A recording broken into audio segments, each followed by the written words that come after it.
Hey, welcome back to Hot Rod Madness. You know, every now and then we run up on some private collections that are just mind-blowing.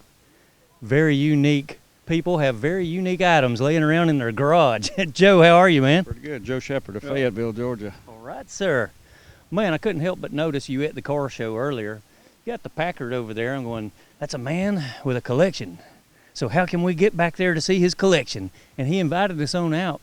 And lo and behold, he does have a collection, and it involves a couple of aircraft, a Packard, his wife's Corvette, and his buddy's Duesenberg. Man, we don't run across Duesenbergs very often, so No, you don't. no, you don't. All right, we'll start with the plane, man. What year is this plane? This is a 1953 Cessna 195. Mm-hmm. It's nicknamed by Cessna the business liner because most of them were bought by corporations, and it was their company aircraft for their travel, executive travel. All right, okay. So I guess you decided one day, man, I'd like to have that. I'm gonna go cruising around in it. So you keep it up, you take care of it, and you fly it around, don't you? I do. It's a classic airplane, obviously, round engine, tail dragger, very deco looking. Yes, sir.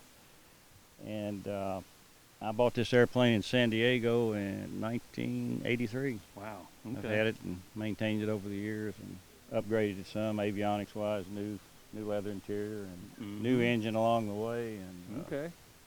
But it's airworthy and ready to go right now. All right. How big's the motor in this thing? It's a Jacobs engine. It's 275 horsepower. Okay. That's enough to get you off the ground, ain't it? That's plenty. Go Yeah. about 165 miles an hour. And Joe, you got to be dependable when you're dealing with this stuff, right? Yeah, you take care of airplanes. Okay. Yes, sir. You maintain them. You keep Dang them right. maintained. Yeah. Yeah. Do you have help doing it? Is this a family event going on here? Actually, my son owns half of this airplane. He flies for UPS, and Okay. he and I maintain it. Yeah. How about that? We do most of the maintenance on it. Well, all right, man. I bet your son's just as proud of it as you are, man. He is. Lots of He fun here. Yeah, we enjoy it. Wow. It's a traveling machine. You need to go somewhere, Oh man. you can get to Panama City in Okay. an hour and 15 minutes. Yes, sir. whatever.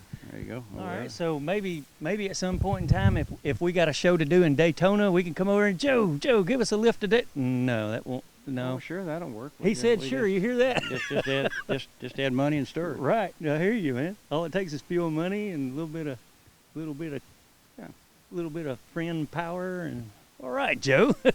Well, The I only thing appreciate about you. these little airplanes is, Yeah. if you got say for instance, you guys had a show in Daytona Mhm. in 2 weeks. Well, the weather is always a factor. Oh yeah. I mean, Yeah, of that, course. that always limits the travel in these light airplanes. You've got to, it's best to have beautiful A day clear weather like this. today. Yeah. right, Yeah. It's a right. beautiful day, man. It is. So we all get turns today flying in the. Never mind. I'm just kidding. Yeah, Let's look right. at the interior right quick before I go. Take a look. I got to make jokes about you. Man. This is such a unique collection out here in Palmetto, Georgia. Oh yeah, you can hold 4 people in that, can't you? Oh, you can hold 5 actually. It's got Okay. 3 seat belts on the back seat if you notice. But Okay.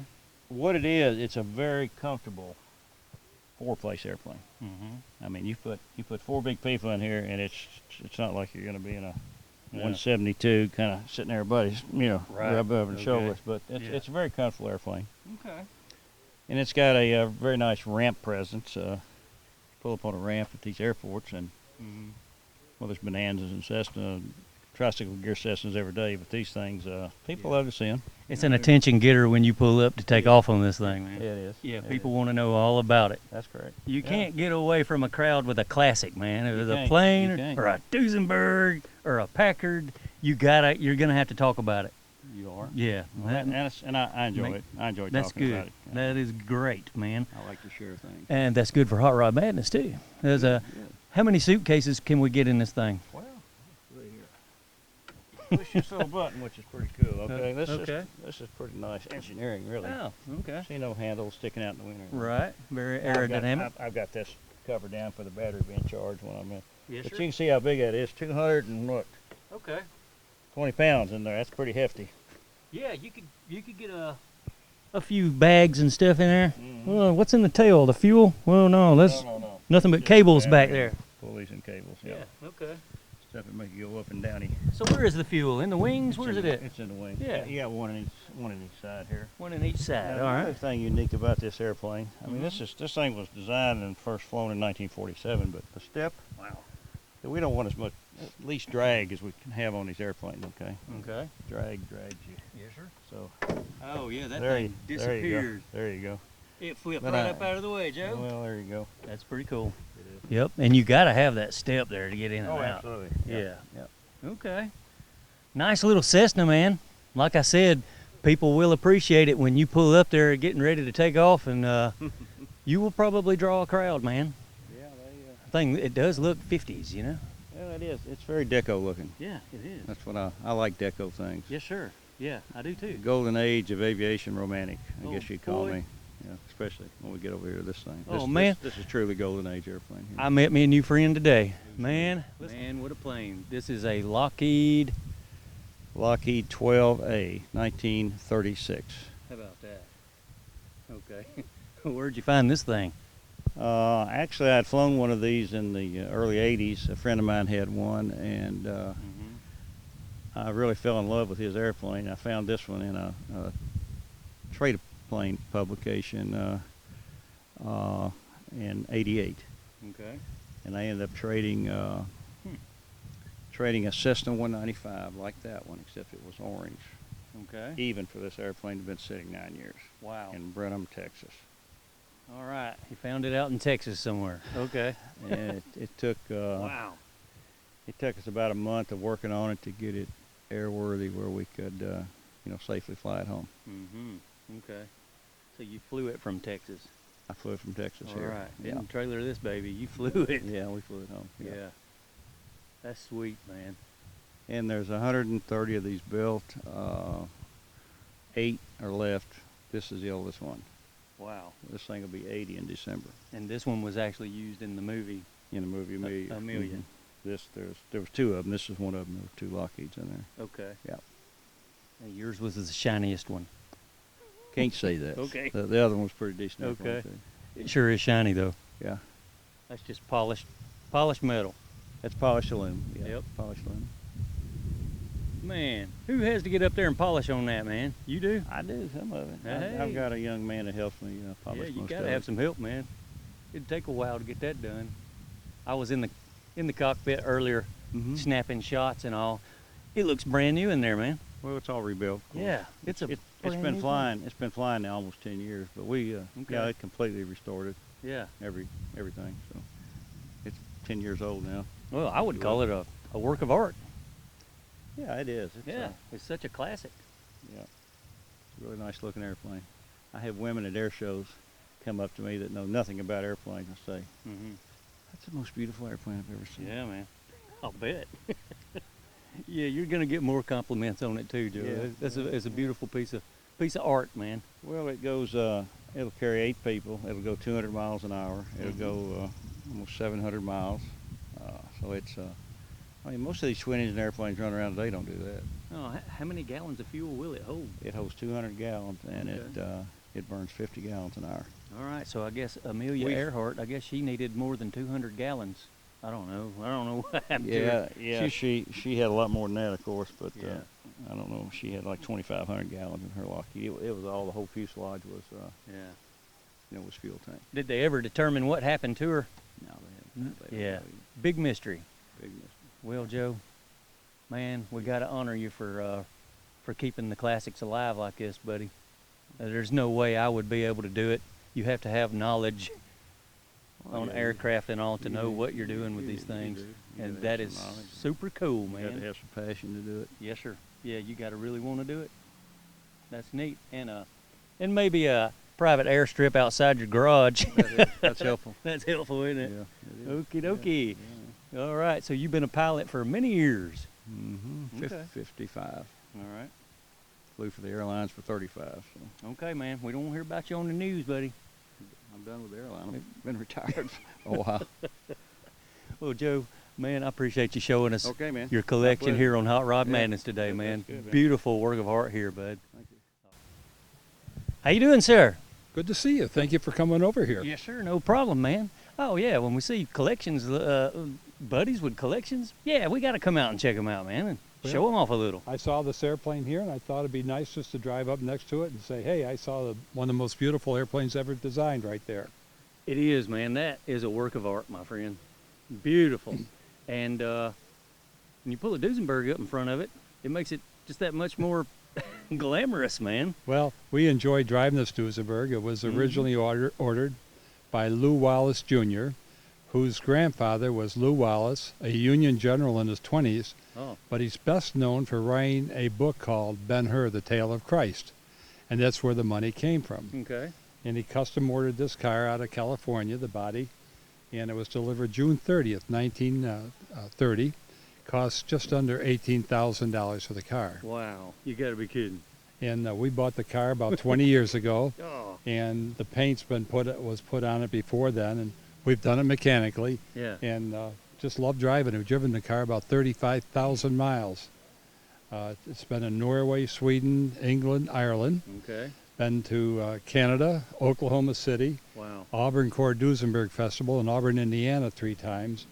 And we just drive it every place. And if you can afford the 10 miles per gallon, we can go.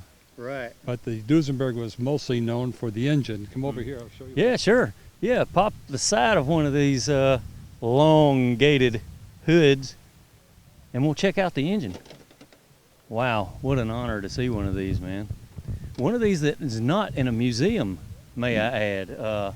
Most of the time you see them, they are put up, and they are not drivers. And I understand you drive this one. Oh, we love to drive it. When I bought it, we went through a bumper-to-bumper mechanically, and we've driven it ever since. It's been in several major countries throughout the world, and we have no problems driving it. It has power brakes on the car, and the motor is actually was built by the Duesenberg brothers, who at this time 8 of the 10 top finishers in the Indianapolis 500 were driving Duesenberg powered cars. And when this was built, the typical car on the road had 100 horsepower. This has 265 horsepower. And with its present gearing and weighs almost 6,000 pounds, it does 88 in second and 117 in third. And Okay, wow. the heads is a main part. It breathes beautifully, as double overhead camshafts, as you can see, and 4 valves per cylinder. And it's really happy when it gets up around 2,800 RPM, which is about 70, 75 miles per hour. And we drive this thing 60 miles an hour, have no problems driving the car any place in the United States with minimal maintenance on it. It's been just a wonderful car for 35,000 miles. Man. And we like the convertible sedan version because although they're not as popular as some of the other ones, we have the roll-up windows, and we've been caught in the rain and in the snow, and it's really quite comfortable. Wow. And this one does have a division window. And Oh, yeah? Division window in the center. Yep. And also Okay. jump seat where these pop up, Oh, yeah. and Nice. somebody, you could take a couple other occasional people. All right. Keep in mind, though, in 1930, the average person was 5'5" tall, not as big as we are today. Ain't that something? How much we've grown over Oh the my years? gracious, yes, both ways. Yeah. And what's unique, this was the era of the airplane, Lucky Lindy and everything. The car has an altimeter on it, has a chronograph on it, and it has a whole bunch of other instruments, vacuum gauges for the brakes, and it has totally adjustable hydraulic brakes on it. Wow. So far ahead of its time when it was built, man. It's amazing. When they came out in November of 1928, they stopped the New York Stock Exchange to tell the people that the fastest, most exotic chassis was now on the market. And they built 480 of them, and there's 280 left. And most of them are in museums or in private collections, but we just enjoy driving the car. Wow. Unique individual with a unique car. Yeah, I would probably enjoy it too, buddy. Yes, sir. That's amazing, man. What a rolling work of art, right? Well, thank you. And it's a little trucky when you're driving slow, but once you get it on the highway, it'll really roll down very, very comfortably. Yeah. Yeah, well, Dollar Bill and myself, we ride around in the HRM wagon over there, And I'm looking at the wheelbase on this, man. This is longer than our wagon. What is the wheelbase on this? This is the longest wheelbase put on any production car. Yeah. It's 153.5 inches. How about that? And the car is 6,000 pounds Mhm. dry. That means no gas, water, or passengers. Yes, sir. How's the turning radius on this elongated automobile? It takes about an airstrip. Yeah, Yeah. yeah. Above the people that had this car back in those days, there wasn't a lot of cars on the road, so it really wasn't a problem. They could turn Okay. around, and very small window in the back, Yeah. and they didn't care who was behind them because they would never catch them anyway. Not quite as much traffic back then. So Oh, absolutely. yeah, a little more comfortable back then. Okay. Wow, what a ride, man. Beautiful. I'm a big fan of the nose, the huge headlights. The whole thing is just, just glamorous styling, man. Well, the Duesenberg was a brainchild of a fellow by the name of Air Levencord, who was a very successful industrialist. And at one time, he owned 60 corporations, including Stinson Aircraft, Lycoming. He had his own railroad lines and shipping businesses and everything else. Yeah. And he just wanted to build the fastest, most exotic car. And he commissioned this in '28.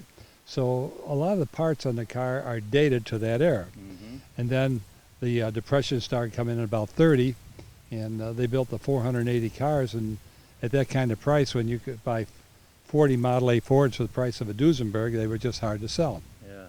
Yeah. By 1930, this was something special even then, man. It's just unreal. Wow.